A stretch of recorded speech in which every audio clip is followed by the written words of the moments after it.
Assalamualaikum warahmatullahi wabarakatuh. Selamat datang di channel Lorong Horor. Jangan lupa untuk subscribe channel Lorong Horor, menekan like dan memberikan komen jika Anda sekalian terhibur setelah mendengarkan kisah fiksi horor tulisan Gamal Komandoko yang berjudul Teror Ari-Ari Kembar.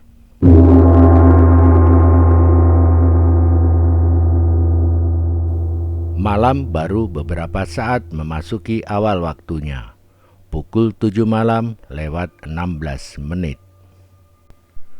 Petir dan Guntur, sepasang anak kembar berusia 10 tahun, keluar dari pintu belakang rumahnya menuju rumah berdinding kayu di belakang rumah mereka.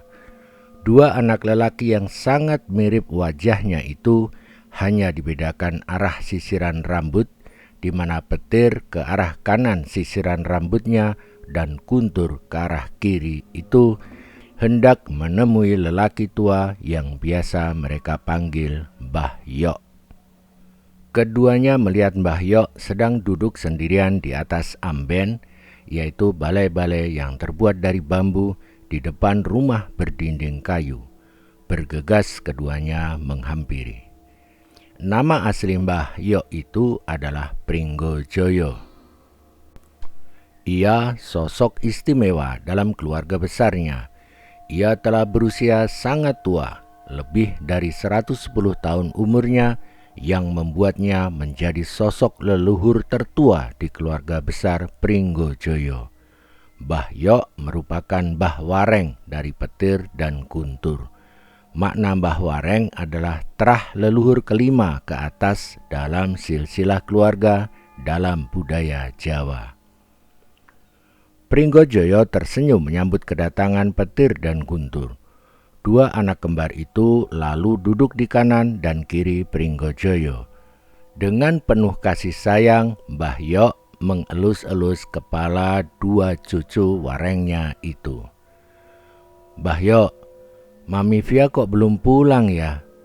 Sekarang kan sudah malam," ujar Petir sambil menatap wajah Pringgojoyo. Itu dilakukannya agar Pringgojoyo bisa mengetahui apa yang ia ucapkan, karena Pringgojoyo biasanya membaca gerakan bibir lawan bicaranya karena konon pendengarannya terganggu. Mami Via, nama panggilan untuk Sylvia yang disebut Petir, adalah ibu tiri Petir dan Guntur. Baru setahun lalu Sylvia menikah dengan Rahman, ayah Petir dan Guntur, sementara ibu kandung dua anak kembar itu, Lisna namanya, telah meninggal dunia 3 tahun lalu. Pringgojoyo menggelengkan kepala menimpali pertanyaan Petir. Lalu jawabnya, "Mbah Yok, ya nggak tahu tole, kenapa mami kalian itu belum pulang." Le atau lengkapnya Tole merupakan panggilan sayang untuk anak lelaki seperti yang diucapkan Pringgojoyo kepada anak keturunannya yang lelaki.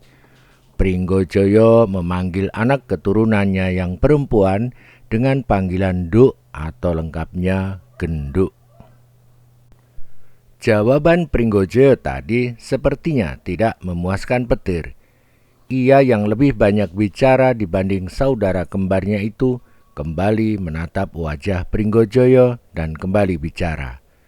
"Mbah Yok, aku curiga Mami Via pergi sama lelaki lain. Padahal Papi kan masih dinas ke Kalimantan." Pringgojoyo nampak agak kaget pada awalnya.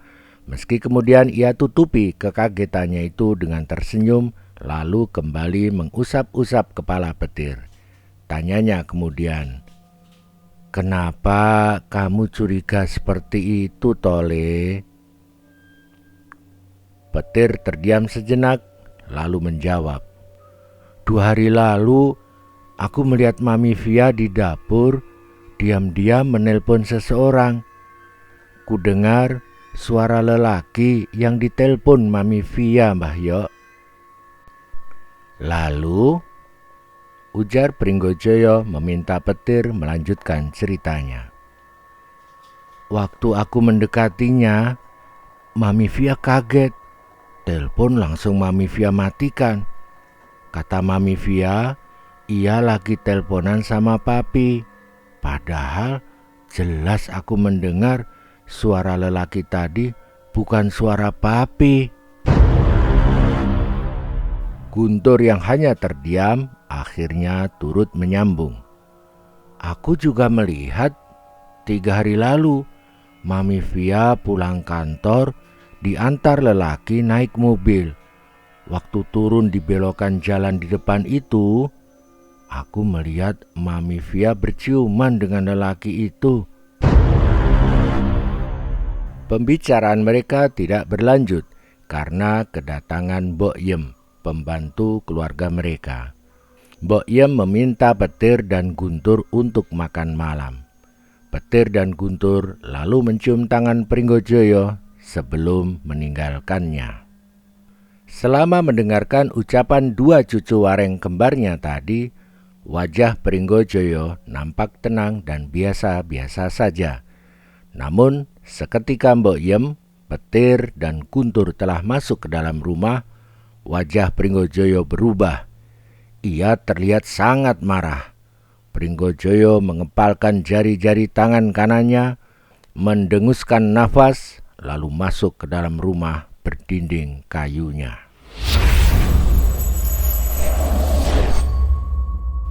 Pringgojoyo sangat pintar bermain watak dan piawai bersandiwara. Di hadapan keluarganya dan juga orang-orang yang mengenalnya, ia tampil layaknya orang tua yang lemah, ringkih, pendengarannya terganggu, dan mudah lelah hingga jalannya perlahan-lahan, kadang harus diselingi dengan berhenti beberapa saat untuk mengambil nafas. Ia juga menampakkan diri sebagai orang tua yang sangat pelupa, sering bingung, biasa melamun dan terbengong-bengong, mengaku bodoh dan merasa tidak tahu apa-apa. Namun, di balik semua itu, Pringgojoyo sebenarnya sosok yang sebaliknya dari apa yang ia tampilkan. Ia juga menguasai berbagai ilmu kesaktian gaib tingkat tinggi yang sama sekali tidak diketahui salah seorang pun dari anak keturunannya. Secara diam-diam, Pringgojoyo akan menggunakan kekuatan ilmu gaibnya untuk membuktikan kebenaran laporan Petir dan Guru tentang tindakan Sylvia, ibu tiri 2 cucu kembar Warengnya itu.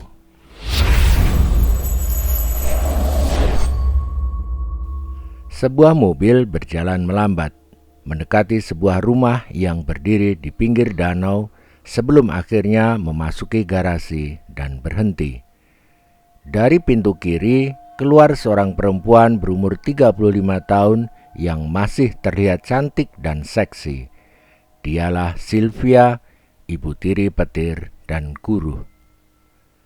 Sylvia yang menggunakan kaos t-shirt berwarna pink dan mengenakan celana pendek ripped jeans hingga keseksian kakinya yang jenjang, ramping hingga paha atasnya terlihat di antara sobekan-sobekan pada model celana pendeknya itu.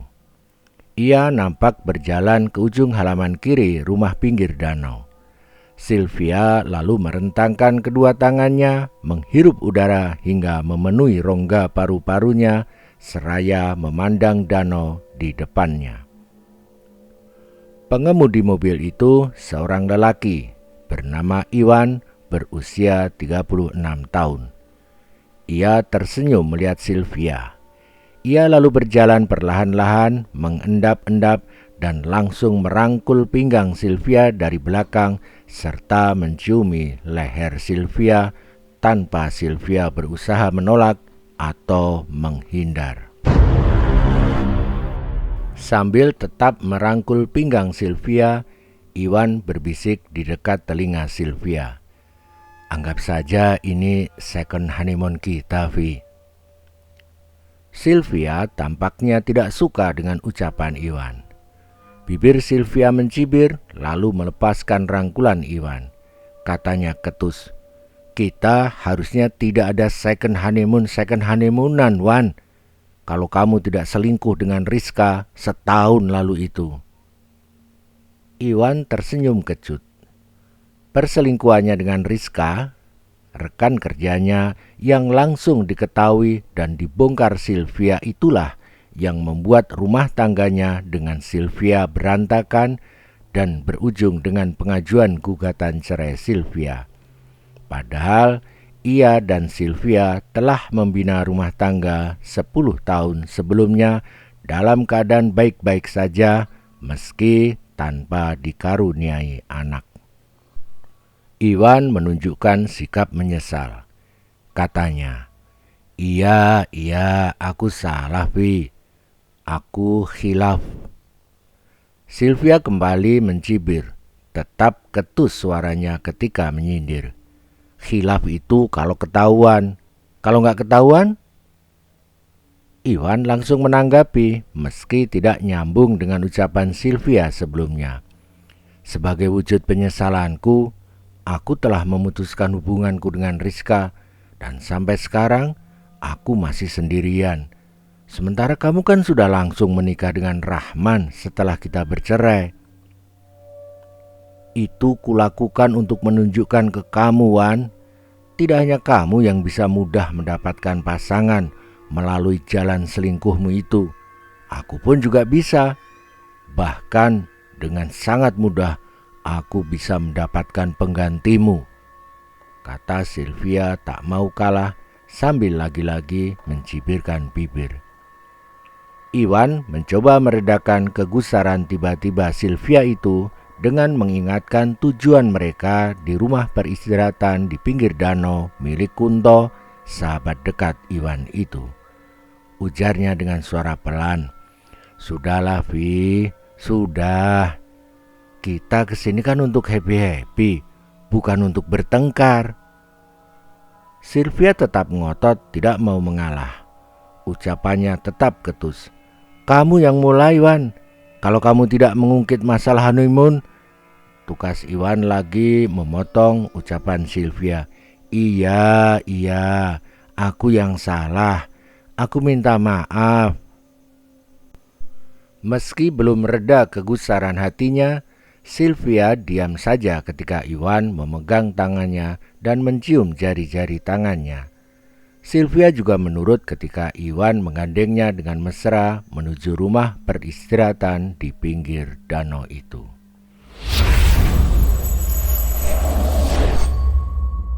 Iwan membuka kunci pintu rumah milik Kunto itu dan mempersilahkan Sylvia masuk duluan. Ruang tamu rumah peristirahatan itu gelap gulita. Iwan langsung menuju tempat saklar listrik untuk menghidupkan lampu. Seketika lampu menyala, Sylvia sangat terperanjat ketika menatap dinding ruang tamu itu. Ia melihat foto pernikahannya dengan Rahman terpajang di tempat itu. Bola mata Sylvia membelalak. Ia benar-benar tak habis pikir. Bagaimana bisa foto pernikahannya dengan Rahman yang berfigura cukup besar itu menempel di dinding ruang tamu rumah Kunto? Siapa yang memasangnya? Berulang-ulang ia mengucek-ucek matanya, tetap foto besar berfigura itu terlihat nyata. Iwan juga tak kalah terkejutnya dibandingkan Sylvia. Ia mendekati foto pernikahan Sylvia dan Rahman itu, memeriksanya dari dekat hingga memegang dan meraba-raba foto berfigura itu, lalu berujar dengan wajah bingung. "Sepertinya ini foto asli pernikahanmu, Vi." Sylvia hanya terdiam, tidak bereaksi. Kejadian itu benar-benar membingungkan dan mencengangkannya. Tidak masuk akal. Benaknya masih dipenuhi tanda tanya besar. Siapa yang mengambil dan memasang foto pernikahannya dengan Rahman itu? Iwan melanjutkan ucapannya. "Ini sangat aneh sekali. Kukira mustahil kalau Kunto mengambil foto pernikahanmu dari rumahmu lalu memajangnya di sini. Seperti baru tersadar, Sylvia mengambil ponsel dari dalam tasnya. Ia keluar rumah lalu menghubungi Mbok Yem. Iwan yang penasaran mengikuti, meski hanya sampai di depan pintu. Kepada Mbok Yem, Sylvia bertanya tentang foto pernikahannya di ruang tamu rumahnya. Apakah masih terpajang di sana? Dari seberang telepon, Mbok Yem menjawab, "Masih ada di tempatnya kok, Bu. Ini juga lagi Mbok Yem lihat. Memangnya ada apa toh, Bu?" Sylvia berdalih hanya ingin meyakinkan saja. Ia lalu buru-buru menutup teleponnya, beralasan ada kerjaan yang harus segera ia selesaikan. Sebelumnya Sylvia mengaku harus kerja lembur karena ada kerjaan mendadak yang harus ia selesaikan. Keheranan dan keterkejutan kembali dialami Sylvia dan Iwan setelah mereka kembali masuk ke ruang tamu rumah Kunto. Mereka dapati dinding ruang tamu itu bersih. Tidak ada lagi foto pernikahan Sylvia dan Rahman yang terpajang di tempat itu.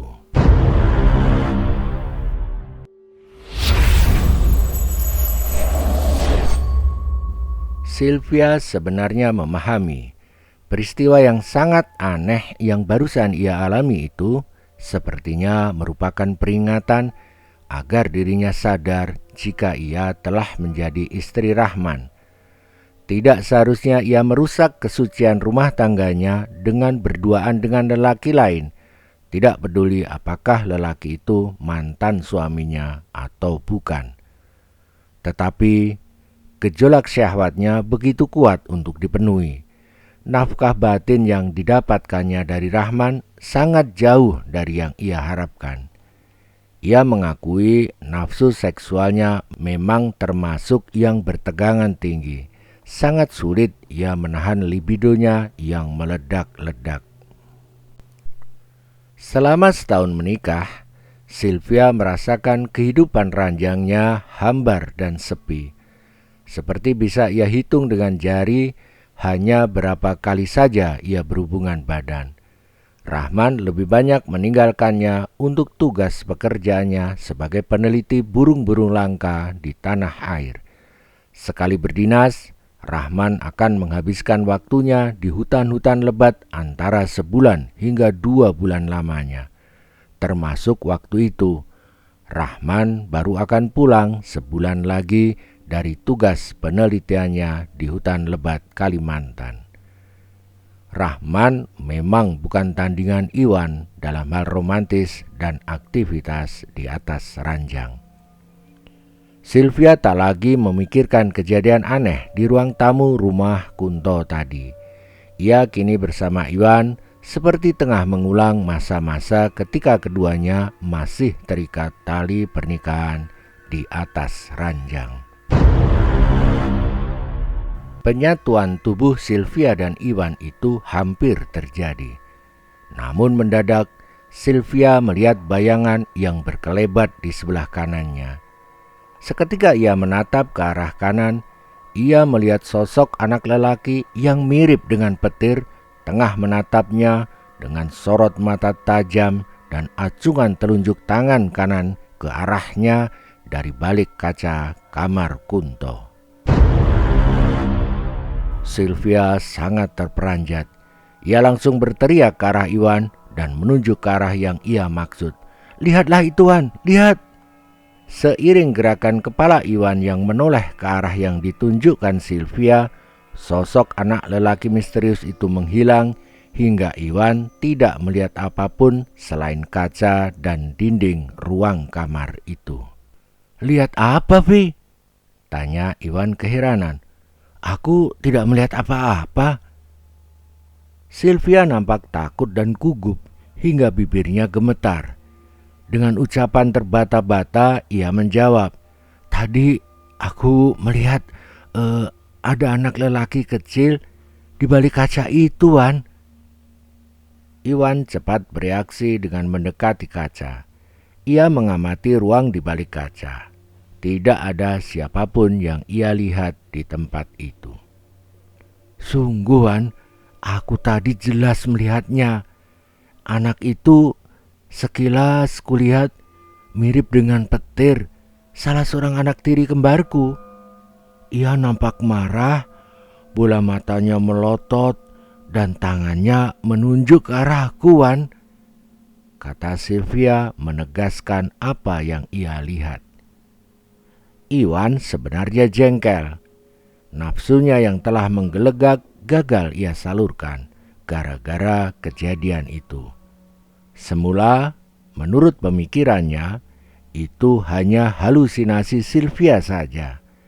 Namun, jika mengingat kejadian foto pernikahan Sylvia dan Rahman yang tiba-tiba ada lalu tiba-tiba menghilang beberapa saat lalu, ia bisa membenarkan pengakuan Sylvia. Ia pun mendekati dan memeluk Sylvia serta mencoba menenangkan mantan istrinya itu. Iwan dan Sylvia berpelukan beberapa saat, tapi belum juga reda keterkejutan dan ketakutan Sylvia, sesuatu yang sangat mengejutkan kembali terjadi. Dari kamar mandi terdengar suara air yang deras mengucur dari keran.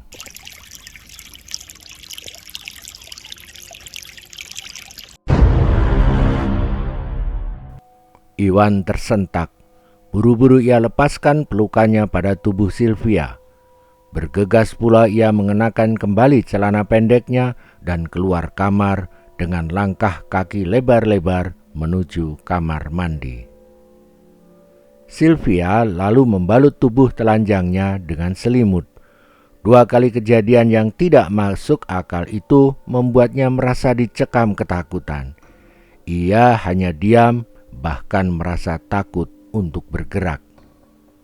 Mendadak ia melihat bayangan melintas bergerak cepat. Sylvia seperti tanpa sadar mengikuti gerakan itu.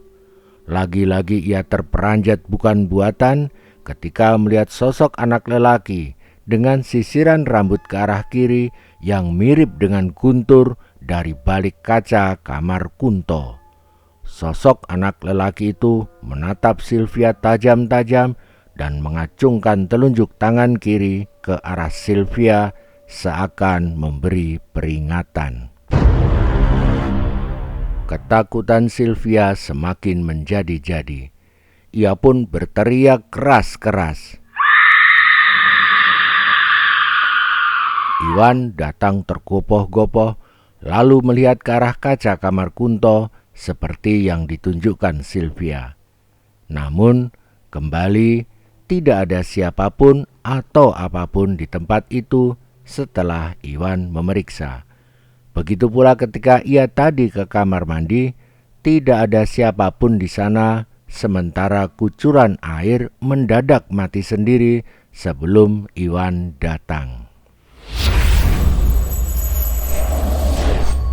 3 kejadian beruntun dalam waktu yang terbilang singkat itu membuat Sylvia dan Iwan tidak bisa tidur hingga waktu tengah malam. Keduanya hanya diam berbaring di atas ranjang. Hingga tengah malam tidak ada kejadian teror lagi yang menakutkan. Sylvia yang mulai diserang rasa kantuk bersiap tidur sambil memeluk tubuh Iwan. Pelukan Sylvia itu ditanggapi lain oleh Iwan. Entah siapa yang memulai, keduanya pun segera terlibat dalam permainan panas cinta terlarang penuh nafsu.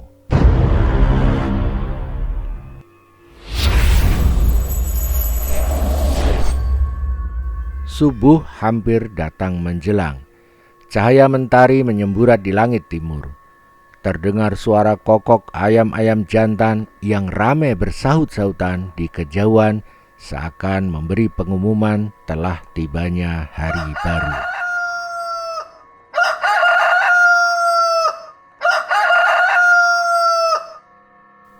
Meski masih mengantuk dan lelah, Iwan dan Sylvia telah duduk berdua di pinggir danau. Itu sesuai dengan rencana mereka sebelumnya. Beberapa saat kemudian, keduanya melaksanakan rencana berikutnya, yaitu bersampan di danau sambil menikmati momen ketika matahari mulai terbit dari langit timur menggunakan sampan kecil milik Kunto.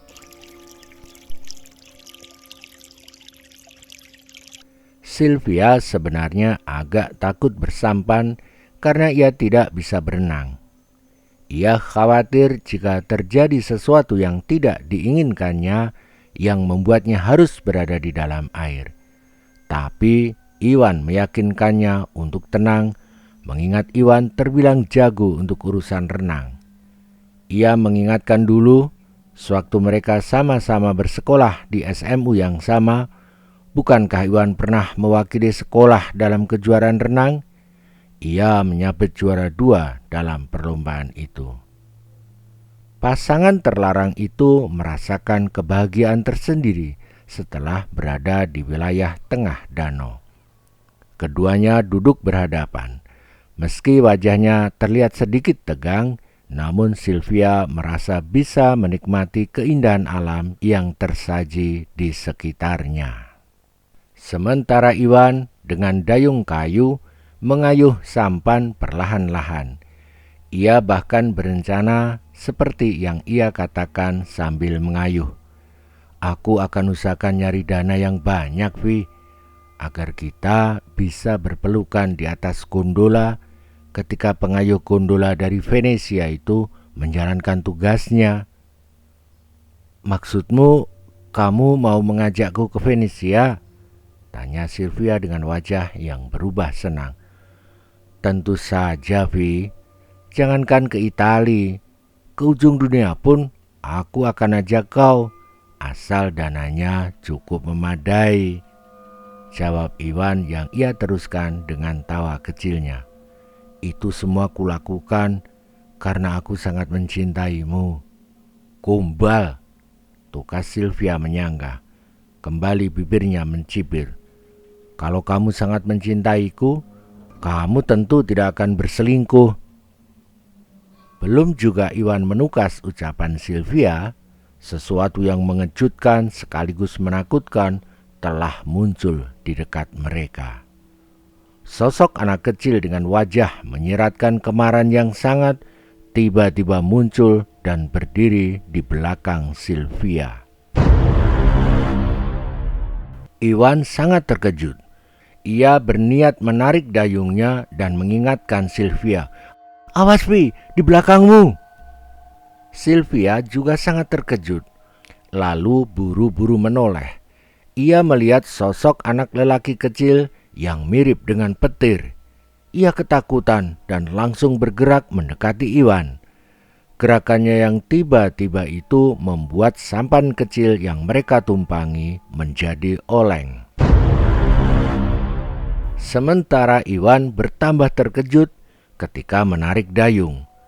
Tidak hanya dayung yang ia tarik, tapi juga sosok anak lelaki kecil yang mirip dengan Guntur dalam penglihatan Sylvia.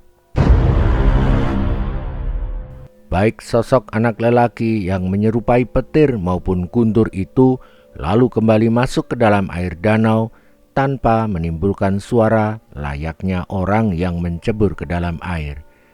Keduanya lalu serempak menggoyang-goyangkan sampan kecil itu. Ketakutan Sylvia memuncak. Ia langsung memeluk tubuh Iwan erat-erat sambil berteriak ketakutan.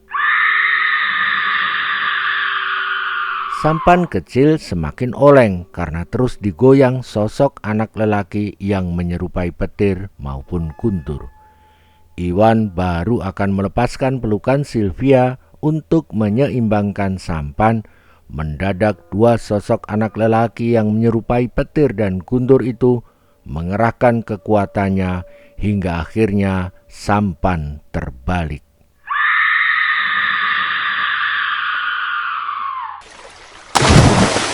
Di dalam air danau, Sylvia terus memeluk Iwan hingga keduanya terus tenggelam. Dua sosok anak lelaki yang menyerupai petir dan Guntur itu semakin memperparah keadaan Iwan dan Sylvia setelah keduanya menarik kaki Iwan dan Sylvia hingga ke dasar danau.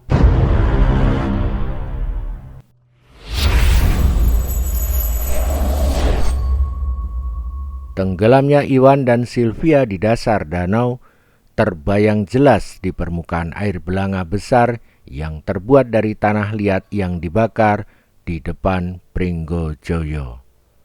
Belanga besar yang biasa digunakan Pringgojoyo untuk mandi itu telah digunakan sebagai sarana kekuatan ilmu gaib penerawangannya untuk melihat apa yang dilakukan Sylvia. Pada permukaan air belanga itu terbayang semua yang dilakukan Iwan dan Sylvia di rumah pinggir danau milik Kunto itu. Pringgojoyo mengambil bunga kantil, bunga kenanga, dan bunga kamboja dalam jumlah ganjil yang sama banyak yang sebelumnya telah ia masukkan ke dalam air belanga untuk ritual kekuatan gaibnya itu.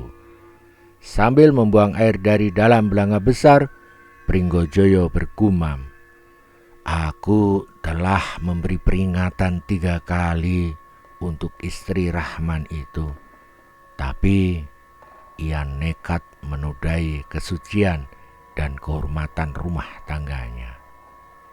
Kematian memang pantas diterima siapapun juga yang berani menodai kehormatan terah Pringgojoyo." Pringgojoyo lalu berjalan menuju kamarnya. Ia mengambil 2 kotak kayu kecil dan meletakkannya di atas amben yang biasa menjadi tempat tidurnya. Ia membuka tutup kotak kayu itu. Sejenak kemudian Pringgojoyo duduk bersila, memejamkan mata, mengatupkan kedua telapak tangannya, dan mengucapkan mantra gaib pemanggil. Dalam hitungan detik, 2 sosok anak lelaki kecil yang mirip dengan petir dan guntur telah berdiri di depannya. Pringgojoyo kembali membaca mantra. 2 sosok anak lelaki kecil yang mirip dengan petir dan guntur itu berubah menjadi asap dan masuk ke dalam 2 kotak kayu.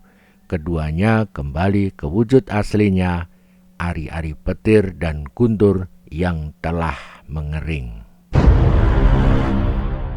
Pringgojoyo menutup kembali kotak kayu itu dan berujar pelan, "Terima kasih dole-doleku. Kini beristirahatlah. Akan kuperintahkan kalian kembali jika ada orang yang berani mengganggu dan menodai kehormatan terah keluarga Pringgojoyo. Ia atau siapapun juga, hidupnya akan berakhir mengenaskan, terkena kekuatan teluh gaib ari-ari kembar." Pringgojoyo menyimpan 2 kotak itu di dalam lemari kayunya. Ia lalu meninggalkan kamarnya untuk melakukan pekerjaan harian paginya, yaitu menyapu halaman dan mencabuti rumput dengan bersandiwara menjadi orang tua yang lemah, ringkih, dan pendengarannya terganggu hingga harus menatap lawan bicaranya untuk membaca gerak bibirnya agar ia bisa menangkap ucapan lawan bicaranya itu.